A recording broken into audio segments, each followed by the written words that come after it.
Hi friends, welcome to చిన్న thoughts. ఈరోజు మన టాపిక్ స్పిరిట్ మూవీ టైటిల్ వివాదం నడుస్తుంది కదా, దాని గురించి మనం మాట్లాడుకునే ప్రయత్నం చేద్దాము. అండ్ ఫస్ట్ నుంచి ఇప్పటి వరకు ఏం జరిగిందనేది ప్రతి ఒక్కటి మీకు స్టెప్ వైజ్గా ఎక్స్ప్లెయిన్ చేసే ప్రయత్నం చేస్తాను. అండ్ ఫస్ట్ టైం మీరు కనుక నా ఛానల్కి విజిట్ చేసి ఉంటే దయచేసి వీడియోని లైక్ చేయండి, షేర్ చేయండి అండ్ ఛానల్ని సబ్స్క్రైబ్ చేసుకోండి. స్పిరిట్ మూవీ అంటే మనకు గుర్తొచ్చేది రెబల్ స్టార్ ప్రభాస్ గారు అండ్ డైరెక్టర్ సందీప్ రెడ్డి వంగ గారు. వీళ్ళిద్దరి కాంబినేషన్లో వస్తున్న ఫస్ట్ మూవీ ఇది. అండ్ ఈ మూవీ మీద చాలా అంచనాలు ఉన్నాయి.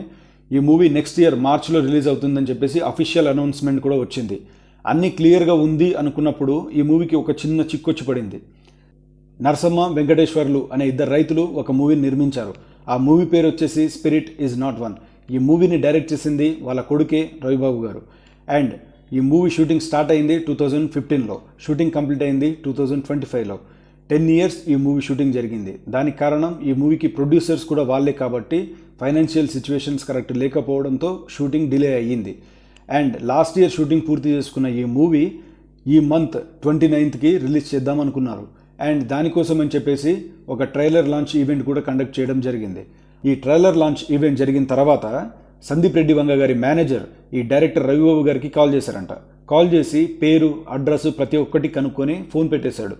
కొద్ది రోజుల తర్వాత చూస్తే భూషణ్ కుమార్ అంటే టీ సిరీస్ అధినేత అయిన భూషణ్ కుమార్ దగ్గర నుంచి వీళ్ళకి డైరెక్ట్ నోటీస్ వచ్చిందంట. ఏమని? ఈ స్పిరిట్ టైటిల్ మాది, దయచేసి మీరు ఈ టైటిల్ చేంజ్ చేసుకోండి అని చెప్పేసి ఒక నోటీస్ పంపించాడంట. వీళ్ళకి నోటీస్ వచ్చిందనే విషయం ఊర్లో ప్రతి ఒక్కరికి తెలిసింది. అప్పు ఇచ్చిన వాళ్ళందరూ వీళ్ళకి ప్రెజర్ చేయడం స్టార్ట్ చేశారు. అండ్ ఈ మూవీ రిలీజ్ చేసుకోవడానికి, ప్రమోషన్కి వీళ్ళు కొద్దిగా బయట నుంచి మళ్ళీ అప్పు తీసుకోవడానికి అడిగిన వాళ్ళు కూడా ఇప్పుడు నోటీస్ వచ్చింది కాబట్టి వాళ్ళకి ప్రమోషన్స్కి డబ్బులు కూడా ఇవ్వట్లేదు. సో ఈ మూవీని వాళ్ళు రిలీజ్ చేసుకోవడానికి చాలా ఇబ్బంది పడుతున్నారు. దానికోసం అని చెప్పేసి వాళ్ళ డిమాండ్ ఏంటంటే సందీప్ రెడ్డి వంగ గారైనా సరే ఒక్కసారి ప్రెస్ మీట్ పెట్టి ఈ మూవీకి మాకు ఎలాంటి సంబంధం లేదు, మేము ఈ మూవీని ఏం డిస్టర్బ్ చేయట్లేదు అని చెప్పేసి ఒక ప్రెస్ మీట్ పెట్టేసి మాకు ఎలాంటి సంబంధం లేదని చెప్పేస్తే వీళ్ళకి ఎవరైతే అప్పిస్తామని చెప్పిన వాళ్ళు ఉన్నారో వాళ్ళు ఇస్తే ఆ ప్రమోషన్స్కి ఆ డబ్బులు యూజ్ చేసుకొని ఈ మూవీ రిలీజ్ చేసుకుందామనే ఆలోచనలో ఉన్నారు. అదొక్కటే డిమాండ్ చేస్తున్నారు. నేనేమనుకున్నానంటే ఇన్ని రోజుల నుంచి వీళ్ళు మొత్తం డబ్బుల కోసం చేస్తున్నారేమో, అంటే ఇన్ని రోజులు 1.15 crores పెట్టి మరి ఈ మూవీని చేసుకున్నారు కాబట్టి ఇలాంటి ప్రమోషన్ స్టంట్ చేస్తున్నారేమో అని చెప్పేసి నేను అనుకున్నాను. కానీ ఈ నిన్న ఇంటర్వ్యూస్ అవి ఇవి మొత్తం చూసిన తర్వాత నాకు ఒక చిన్న క్లారిటీ వచ్చింది. ఆ క్లారిటీ ఏంటంటే వీళ్ళ డిమాండ్ ఏం లేదు.